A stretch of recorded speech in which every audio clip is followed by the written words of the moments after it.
बिस्मिल्लाहिर्रहमानिर्रहीम। I am Syed Ahmad Mushtaba, advocate high court, और आप देख रहे हैं मेरा YouTube channel universe of law by Ahmad Mushtaba. Viewers, आज आपने देखा होगा कुछ दिनों से लाहौर में और उसके अलावा दीगर पंजाब के मुख्तलिफ शहरों में पुलिस जो है वो बहुत ज़्यादा एक्टिव हो गई है इस हवाले से कि जो नौजवान है जो कि 18 साल की उम्र से कम बच्चे हैं, जिनकी एज 10, 11, 12 साल या 15 साल के राउंड अबाउट है, वो बग़ैर लाइसेंस के जो है वो ना तो गाड़ी चला सकते हैं और ना ही मोटर साइकिल चला सकते हैं। लाहौर हाई कोर्ट का हुक्म है कि किसी भी कोई ऐसा शख्स जो कि 18 साल से कम उम्र का है, जिसके पास ड्राइविंग लाइसेंस नहीं है, उसको गिरफ़्तार किया जाए इस हवाले से, और बाकायदा तौर पे उसकी गाड़ी को भी बंद कर दिया जाए। इसमें जो है गवर्नमेंट ऑफ पंजाब जो है, हमारे जो मौजूदा सीएम है, चीफ मिनिस्टर सैयद मोहसिन नकवी साहब, उन्होंने भी बहुत अच्छे इक़दाम उठाए और बाकायदा तौर पे लाहौर और उसके मुज़ाफ़ात में जितने भी इलाके हैं वहाँ पे पुलिस को बहुत ज़्यादा एक्टिव कर दिया इस हवाले से कि जितने भी लोग हैं जो कि कम उम्र हैं, जिनकी एज 18 साल से कम है या और जिनके पास 18 साल से ज़्यादा भी हो, जिनके पास ड्राइविंग लाइसेंस नहीं है, तो ऐसे तमाम लोगों के ख़िलाफ़ जो है वो कानूनी कार्रवाई अमल में लाई जाएगी और बाकायदा तौर पे FIR की जाएगी और FIR के अलावा उनकी गाड़ी को भी बंद कर दिया जाएगा। व्यूअर्स, हम देखते हैं कि ऐसा क्यों हो रहा है और क्या वजह ऐसी बनी जो है जिसकी वजह से अचानक जो है वो ट्रैफिक रूल्स एंड रेगुलेशंस को इतना ज़्यादा इम्प्लीमेंट करवाया जा रहा है। जैसा कि पिछली वीडियो में मैंने बताया था कि DHA फेज़ 7 लाहौर में एक एक्सीडेंट हुआ। उस एक्सीडेंट में 12-13 साल का बच्चा था जिसने बाकायदा तौर पे एक गाड़ी को हिट किया और इतनी पावरफुल स्पीड के साथ उस गाड़ी को हिट किया कि उस गाड़ी में मौजूद जो 6 लोग थे, जिसमें जवान आदमी भी थे, ख़वातीन भी थी, बच्चे भी थे, ये तमाम के तमाम मौके पे ही दम तोड़ गए, जिसकी वजह से उस बच्चे को गिरफ़्तार कर लिया गया। गिरफ़्तार करने के बाद जो है उसके ख़िलाफ़ FIR दर्ज कर दी गई। अब उस केस का क्या बना, केस का क्या सिलसिला चल रहा है मौजूदा टाइम में, उसमें देखने में जो शवाहिद मिल रहे हैं और जो चीज़ें देखने में सामने आ रही हैं वो यही आ रही हैं कि वो जो बच्चा था वो बाकायदा तौर पे उस गाड़ी में मौजूद ख़वातीन का पीछा कर रहा था और इस सिलसिले में उस गाड़ी के जो लोग थे उस बच्चे के साथ जो है बाकायदा तौर पे और भी यंगस्टर बॉयज़ जो थे वो मौजूद थे गाड़ी में। इन्होंने बाकायदा तौर पे पहले गाड़ी का पीछा किया। पीछा करने के बाद जब उन लोगों ने देखा कि ये बच्चे बदतमीज़ी कर रहे हैं तो उन्होंने इनको डांटा और बाकायदा तौर पे डांटने के बाद उनकी जो आपस में झगड़ा भी हुआ। ये सारा सिनेरियो देखने के बाद जब इस तरह की सिचुएशन सामने आई तो उस बच्चे ने अपने आप को बाकायदा तौर पे अपना बदला लेने के लिए और अपनी ईगो को सेटिस्फाई करने के लिए कि ये लोग कौन होते हैं जो मेरे ऊपर आवाज़ उठाएं या मेरे ऊपर जो है वो किसी किस्म की बदतमीज़ी करें, तो उसने अपना बदला लेने के लिए ये सारा अमल किया जो ला के उस गाड़ी के अंदर 170 या 80 की स्पीड से जो है वो गाड़ी को हिट किया, जिसकी वजह से जो उस गाड़ी में मौजूद जितने लोग थे वो सारे के सारे मौका पे दम तोड़ गए। व्यूअर्स, जैसा कि आपने देखा होगा जो रोड की लड़ाई होती है उसमें सबसे बड़ी बात ये होती है कि आप अपनी गलती भी हो तो उसको खामोशी से मान के उस जगह से मूव कर जाएं। अगर मिसाल के तौर पे रोड पे कोई झगड़ा होता है या रोड पे आपको दूसरा जो हिट करने वाला बंदा है या आपके साथ जो लड़ाई करने वाला बंदा है, आपको नहीं पता होता कि उसका कैलिपर क्या है, वो किस लेवल का बंदा है, उसकी दिमागी हालत कैसी है।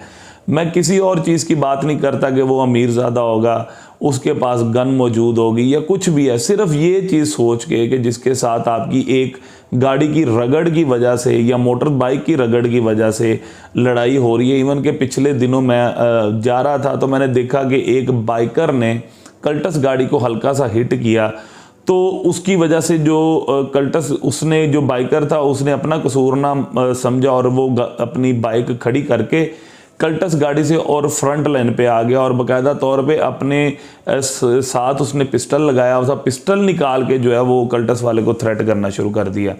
रोड की जो लड़ाई है उससे हमेशा महफूज रहना चाहिए, उससे बचना चाहिए, क्योंकि आजकल लोग जो हैं वो बहुत ज़्यादा अग्रेसिव जो हैं वो हो चुके हैं आजकल के माहौल के मुताबिक, क्योंकि आपको नहीं पता होता कि जिसके साथ आप बदतमीज़ी कर रहे हैं या आपकी इस रोड के ऊपर किसी के साथ भी लड़ाई हो गई है तो वो किस कैलिपर का बंदा था। अगर इस तरह का वाक़या पेश भी आया, उन दोनों लोगों के दरमियान, दोनों गाड़ी वालों के दरमियान झगड़ा भी हुआ, तो उन बेचारों को नहीं पता था कि ये एक 13 या 14 साल का जो बच्चा है उसका दिमाग इस हद तक गर्म या इस हद तक ख़राब होगा कि वो ला के हमारी गाड़ी को ऐसे हिट करेगा, जिसके नतीजे में हमें ज़िंदगी की बाजी हार जाएंगे। अब वालिदैन को क्या चाहिए? वालिदैन को चाहिए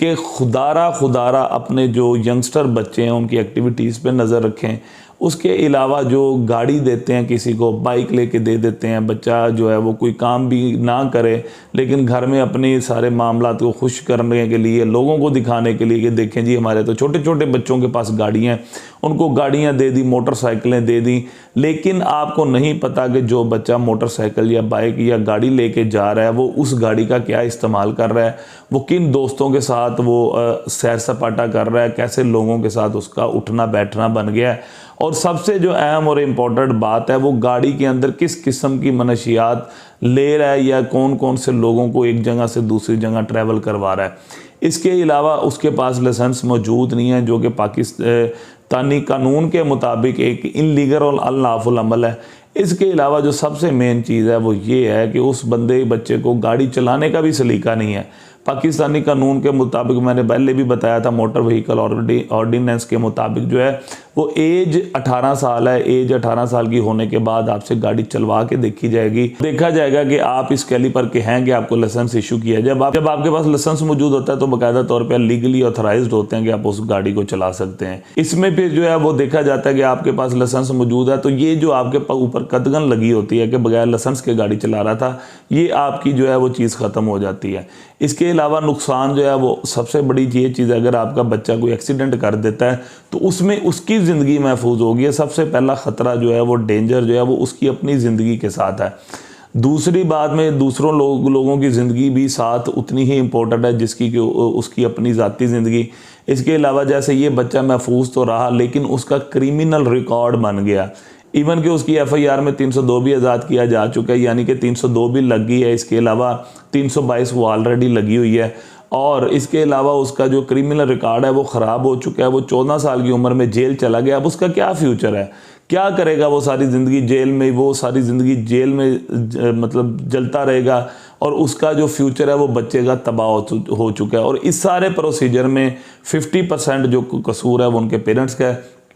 और बाकी भी जितने एक्सीडेंट्स होते हैं रोड्स पे, जितने बच्चे एक्सीडेंट होना, ये एक कुदरत की तरफ से हो सकता है, लेकिन उसकी वजूहात जो हैं वो हम पे डिपेंड करती हैं कि उनकी वजूहात अगर हम पूरे पैरामीटर्स को अपना लें तो उसकी वजूहात कम से कम हो सकती हैं, जो रिस्क फैक्टर है वो कम से कम हो सकता है। इसीलिए अपने बच्चों को 18 साल की उम्र से पहले जो है ना गाड़ी ना मोटरसाइकिल दें। 18 साल की एज को जब वो पहुंच जाए फिर उनको लर्निंग लाइसेंस बनवा के दें, जिस पीरियड में वो गाड़ी सीखें। लर्निंग लाइसेंस के बाद जो है जब वो गाड़ी अच्छी तरह ड्राइव करने के काबिल हो जाएंगे तो फ़ौरन से पहले उनका जो है ड्राइविंग लाइसेंस बनवा के फिर उनके हैंड ओवर चीज़ें करें, ताकि कल को किसी भी मुश्किल वक्त में आपको वो लाइसेंस जो है वो महफूज करेगा, आपको वो लाइसेंस बचा जाएगा और आप किसी भी सूरत में, किसी हादसे की सूरत में आपके बच्चे की ज़िंदगी जो है वो तबाह नहीं हो सकती। इसमें आपका भी फ़ायदा है, दूसरे लोगों का भी फ़ायदा, और सबसे बड़ा फ़ायदा आपकी अपनी औलाद का है। व्यूअर्स, अब हम डिस्कस करते हैं कि ये जो गाड़ियाँ पकड़ी जा रही हैं ये कौन सी दफ़ा के तहत पकड़ी जा रही हैं, और अगर ये गाड़ियाँ पुलिस बंद कर कब्ज़ा लेने का क्या प्रोसीजर है। तो उसमें जो है वो स्पुर्दारी दायर करनी पड़ती है मुतलका मजिस्ट्रेट के पास। अगर किसी थाने में आपकी गाड़ी 550 में बंद कर दी गई है तो 550 से ये मुराद है कि पुलिस एज अथॉरिटी अगर वो किसी भी गाड़ी को मशकूक तस्वर करती है या उसको ये लगता है कि ये गाड़ी किसी चोरी की है या ये गाड़ी का मालिक नहीं असल साथ, या ये गाड़ी किसी भी क्रिमिनल एक्टिविटी में जो है मतलूब हो सकती है, तो पुलिस उस गाड़ी को 550 की रपट काट के आपको एक स्लिप बना के दे देते हैं कि ये गाड़ी हमने 550 में बंद कर ली है। फिर आप क्या करते हैं, आप मुतलका मजिस्ट्रेट के पास जाते हैं, वहाँ पे स्पुर्दारी फाइल करते हैं। स्पुर्दारी की एप्लीकेशन में आप ये लिखेंगे कि मेरा ये जो है गाड़ी मेरे पास थी, ये मैं इसका मालिक हूँ, ये वो सारी स्टोरी लिखने के बाद ऐसे ऐसे करके पुलिस ने मुझसे गाड़ी का कब्ज़ा स्नैच कर लिया, अब गाड़ी जो है वो 550 में फ़लाँ थाने में बंद है। तो जो कोर्ट है वो रिपोर्ट तलब करेगी मुतलका थाने से। वो फिर उस आपकी एप्लीकेशन जब आप लेके थाने जाएंगे, उसी एप्लीकेशन की बैक साइड पे पुलिस जो है वो अपनी तरफ से रिपोर्ट लिखेगी कि जी वाकई हमने ये गाड़ी 550 में बंद की हुई है और ये ऐसे ऐसे करके इसी बंदे के नाम पे थी, हमने इसी से रिकवर की थी। तो अब अदालत जो हुक्म सादर फरमाए, फिर आप अपने ओरिजिनल डॉक्यूमेंट्स लेके जो ऑनरशिप के हैं वो कोर्ट में जाते हैं और कोर्ट आपको पर्सनल श्योरिटी का ऑर्डर देती है। पर्सनल श्योरिटी का ऑर्डर भी दे सकते हैं, इसके अलावा दीगर श्योरिटी का ऑर्डर भी दे सकते हैं। This is description of court. जो पर्सनल श्योरिटी होती है उसमें ये कहती है कि आप जो है वो एक 300 का स्टाम्प जो है उस पर आप अपनी पर्सनल श्योरिटी ये दें कि ऐसे ऐसे करके ये गाड़ी मेरे कब्जे से बरामद हुई है, मैं इसका मालिक हूँ और अगर कल को कोई मसला बनता है उसका मैं जिम्मेदार हूँ। तो वो एक रिटर्न स्टेटमेंट आपकी आ जाती है, तो उस पर वो स्टैंप लगा के सारा प्रोसीजर करने के बाद आपको दे देते हैं, तो आप अपनी गाड़ी जो है 550 में जाके रिलीज़ करवा सकते हैं। तो ये सारा प्रोसीजर था गाड़ी रिलीज़ करवाने का। तो अपने बच्चों की हिफाजत करें, अपनी हिफाजत करें, अपने मामलात को अच्छे तरीके से लेके चलें और जो भी इलीगैलिटीज़ हैं हमारी ज़िंदगियों में वही हमारे लिए परेशानी का बायस बनती हैं। तो अल्लाह ताला आप सबका हामी और नासिर हो। Thank you so much. अल्लाह हाफ़िज़।